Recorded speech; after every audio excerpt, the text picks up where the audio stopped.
ಎಲ್ಲರಿಗೂ ನಮಸ್ಕಾರ. ಈ ಒಂದು ಕ್ಲಾಸಲ್ಲಿ ಅಂತಾರಾಷ್ಟ್ರೀಯ ಸಂಬಂಧಗಳು ಎನ್ನುವಂಥ ವಿಷಯಕ್ಕೆ ಸಂಬಂಧಪಟ್ಟಂತೆ ಜೊತೆಗೆ ಸ್ಟ್ರಾಟಜಿಕ್ ಲೊಕೇಶನ್ ಎನ್ನುವಂಥ ವಿಷಯಕ್ಕೆ ಸಂಬಂಧಪಟ್ಟಂತೆ ಒಂದು ಟಾಪಿಕ್ ಅನ್ನ ಡಿಸ್ಕಸ್ ಮಾಡೋಣ. ಅದರ ಹೆಸರು ಫಿಲಡೆಲ್ಫಿಯಾ ಕಾರಿಡಾರ್ ಅಂತ ಕರಿತೀವಿ.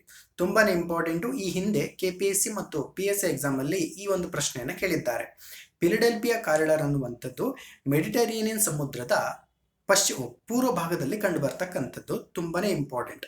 ಮೆಡಿಟರೇನಿಯನ್ ಪ್ರದೇಶದ ಪೂರ್ವ ಭಾಗದಲ್ಲಿರುವಂತಹ ಪ್ರದೇಶಗಳನ್ನು ಒಟ್ಟಾರೆಯಾಗಿ ಲಿವೆಂಟ್ ಏರಿಯಾಸ್ ಅಂತ ಕರಿತೀವಿ. LEVANT ಲಿವೆಂಟ್ ಏರಿಯಾಸ್ ಅಂತ ಕರಿತೀವಿ.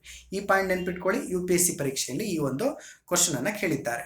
Coming to the main topic, Philadelphia corridor ಅಂದ್ರೆ ಇಸ್ರೇಲ್ ಮತ್ತೆ ಈಜಿಪ್ಟು ಎರಡು ದೇಶಗಳು ಸೇರಿಕೊಂಡು 1979ರಲ್ಲಿ ಶಾಂತಿ ಒಪ್ಪಂದವನ್ನ ಮಾಡ್ಕೊಳ್ತಾರೆ. ಇದರ ಪ್ರಕಾರವಾಗಿ ಫಿಲಡೆಲ್ಫಿಯಾ ಕಾರಿಡಾರ್ ಏನ್ ಮಾಡ್ತಾ ಹೋಗುತ್ತೆ, ಆರಂಭವಾಗ್ತಾ ಹೋಗುತ್ತೆ. ತುಂಬಾನೇ ಇಂಪಾರ್ಟೆಂಟು. ಹಾಗಾದ್ರೆ ಈ ಫಿಲಡೆಲ್ಫಿಯಾ ಕಾರಿಡಾರು ಮೆಡಿಟರೇನಿಯನ್ ಸಮುದ್ರದಿಂದ ಹಿಡಿದು ಇನ್ನೊಂದು ಪ್ರದೇಶ ಬರುತ್ತೆ, ಅದನ್ನ ಕೇರಮ್ ಶಾಲೋಮ್ ಅಂತ ಕರಿತೀವಿ. ಈ ಪ್ರದೇಶ ಇಸ್ರೇಲ್ನಲ್ಲಿ ಕಂಡು ಬರುತ್ತೆ. ಸೊ ಇವೆರಡರ ನಡುವೆ ಸಂಪರ್ಕವನ್ನ ಕ್ರಿಯೇಟ್ ಮಾಡುವಂತಹ ಕಾರಿಡಾರ್ ಅನ್ನು ನಾವು ಫಿಲಡೆಲ್ಫಿಯಾ ಕಾರಿಡಾರ್ ಅಂತ ಕರಿತೀವಿ. ಇದು ಎಷ್ಟು ಉದ್ದ ಇದೆ ಗೊತ್ತಾ? 14 ಕಿಲೋಮೀಟರ್ ಉದ್ದ ಇದೆ. ಜೊತೆಗೆ 100 ಮೀಟರ್ ಅಗಲ ಪ್ರದೇಶವನ್ನ ಹೊಂದಿದೆ. ಇಷ್ಟು ಬೇಸಿಕ್ ಆಗಿರುವಂತ ಮಾಹಿತಿ.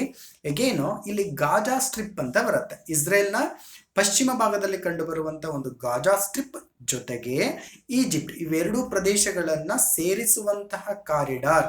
ಅರ್ಥ ಆಗ್ತಿದ್ಯಾ? ಇದನ್ನೇ ಫಿಲಡೆಲ್ಫಿಯಾ ಕಾರಿಡಾರ್ ಅಂತ ಕರಿತಾ ಹೋಗ್ತೀವಿ. ಅರ್ಥ ಆಗ್ತಿದ್ಯಾ? ವೆರಿ ವೆರಿ ಇಂಪಾರ್ಟೆಂಟ್, ನೆನ್ಪಿಟ್ಕೊಳ್ಳಿ. ಸೊ ಇದು ಗಾಜಾ ಸ್ಟ್ರಿಪ್ ಮತ್ತು ಸಿನಾಯ್ ಪೆನಿನ್ಸುಲಾ ಅಂತ ಪ್ರದೇಶ ಬರುತ್ತೆ ಈಜಿಪ್ಟ್ ಪ್ರದೇಶದಲ್ಲಿ. ಇವೆರಡನ್ನೂ ಸಂಪರ್ಕಿಸುವಂತಹ ಒಂದು ಸ್ಟ್ರಾಟಜಿಕ್ ಲೊಕೇಶನ್ ಅಂತಲೂ ಕೂಡ ಹೇಳ್ಬೋದು.